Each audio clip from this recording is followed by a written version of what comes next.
3 minute fact series में आप सभी का स्वागत। कल की जो सेशन थी उसमें हमने पंचायती राज व्यवस्था को शुरू कर दिया था। उसके ऐतिहासिक टर्म को देखने के बाद हमने एक कमेटी पढ़ी थी जिसका नाम था बलवंत राय मेहता कमेटी। और आज कंटिन्यू करते हैं। अगली हमारी कमेटी है जीवी के राव कमेटी।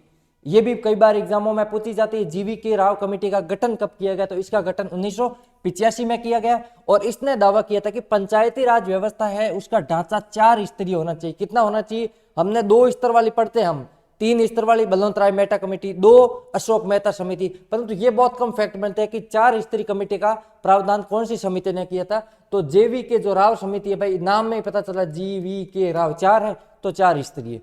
तो 4 स्तरीय समिति जीवी के राव कमेटी था, इसने रिकमेंड किया था। और इस समिति ने पंचायती राज संस्थाओं को बिना जड़ की घास का, किस कमेटी ने पंचायती राज संस्थाओं को बिना जड़ की घास का, एग्जाम में क्वेश्चन पूछा जा सकता है, तो जीवी के राव समिति थी। इसने पंचायती राज व्यवस्था को बिना जड़ की घास का, ऐसी घास जिसकी जड़ ही नहीं है, मतलब ऐसी ये व्यवस्था है जिसकी कोई जड़ ही नहीं है, मतलब संवैधानिक प्रावधान ही नहीं है, तो ये ज्यादा देर तक, लंबे समय तक नहीं टिक सकती, ऐसा इनका मानना था।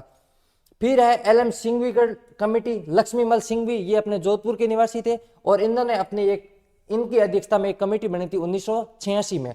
और इस कमेटी ने सिफारिश की थी कि जो पंचायती राज संस्था है वो त्रिस्तरीय संस्था होनी चाहिए और पंचायती राज संस्थाओं को संवैधानिक प्रावधान दिया जाना चाहिए, संवैधानिक मान्यता प्रदान की जानी चाहिए। इसी समिति की रिकमेंड को मानते हुए 73वां और 74वां संविधान संशोधन है वो लागू किया था। और 73वें संविधान संशोधन 1992 के तहत पंचायती राज व्यवस्थाओं को संवैधानिक दर्जा दिया गया और 24 अप्रैल 1993 को लागू किया गया था। इसीलिए 24 अप्रैल को भारत में पंचायती राज दिवस मनाया जाता है। भारत में पंचायती राज दिवस कब मनाया जाता है? 24 अप्रैल को। ठीक है।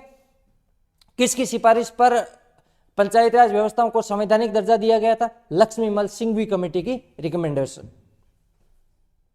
अगला है हमारा पी के थुंगन कमेटी। कोई स्पेसिफिक सिफारिश थी नहीं। इसने कब, इसकी गठन कब हुआ था इस कमेटी का? तो 1988 में ये कमेटी गठित हुई थी। अब पंचायती राज से संबंधित अपने राजस्थान की जो गवर्नमेंट थी उसने भी कुछ कमेटी बनाई थी। उन कमेटियों के नाम पूछे जाते हैं, प्रश्न पूछा जाता है, निम्नलिखित में से कौन सी कमेटी पंचायती राज से संबंधित है जिनका गठन राजस्थान सरकार द्वारा किया गया है या नहीं किया गया, इस टाइप का क्वेश्चन आएगा। तो राजस्थान सरकार ने कौन कौन सी कमेटी बनाई?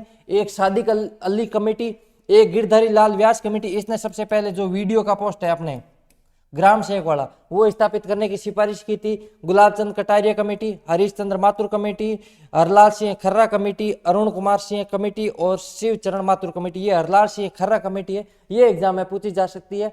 पिछली बार भी आपको पता है नरपत मल लोढ़ा कमेटी का पूछा था कि नरपत मल लोढ़ा कमेटी किससे संबंधित थी, तो वो अपने लोकपाल है, लोकायुक्त से संबंधित थी। हो सकता है ये हरलाल सिंह खर्रा कमेटी पूछ ले किससे रिलेटेड है, तो पंचायती राज व्यवस्थाओं से संबंधित है। इसके बाद में आगे बढ़ते हैं। 73वां कॉन्स्टिट्यूशन अमेंडमेंट। 73वां कॉन्स्टिट्यूशन अमेंडमेंट कब लाया गया? 1992 में और 24 अप्रैल 1993 को यह लागू हो गया था। इसके तहत संवैधानिक क्या क्या प्रावधान किए गए थे, कॉन्स्टिट्यूशन में क्या क्या प्रोविजंस किए गए थे? तो संविधान में एक भाग 9 जोड़ा गया, अनुसूची 11वीं जोड़ी गई। ध्यान रखना इंपॉर्टेंट है, यहां से एक प्रश्न अक्सर पूछा जाता है। भाग 9 अनुसूची 11 और इसमें जो पंचायती राज वाले आर्टिकल है वो कहां से? 243 से लेकर 243 ओ तक है। भाई हिंदी वाला अगर याद है तो ठीक, नहीं तो मैं तो इंग्लिश हिंदी मीडियम वालों को ये भी कहूंगा कि आप है ना इंग्लिश वाला है वो याद करो, जैसे 243 बी याद कर लिया, ऐसे याद करो, ज्यादा इजी रहेगा। ठीक है। तो 243 से 243 ओ तक पंचायती राज संस्थाओं का उल्लेख है। पिछली बार आरएस प्री में यही क्वेश्चन पूछा गया था कि पंचायती राज संस्थाओं का उल्लेख संविधान के कौन से भाग में है या कौन से पंचायती राज संस्थाओं से संबंधित प्रावधान किस अनुच्छेद में है? तो 243 से 243 ओ तक। ठीक है। फिर अगली जो अपने आर्टिकल है वो अगली क्लास में करेंगे। आज के लिए इतना ही, मिलते हैं कल क्लास में, तब तक के लिए बहुत बहुत धन्यवाद।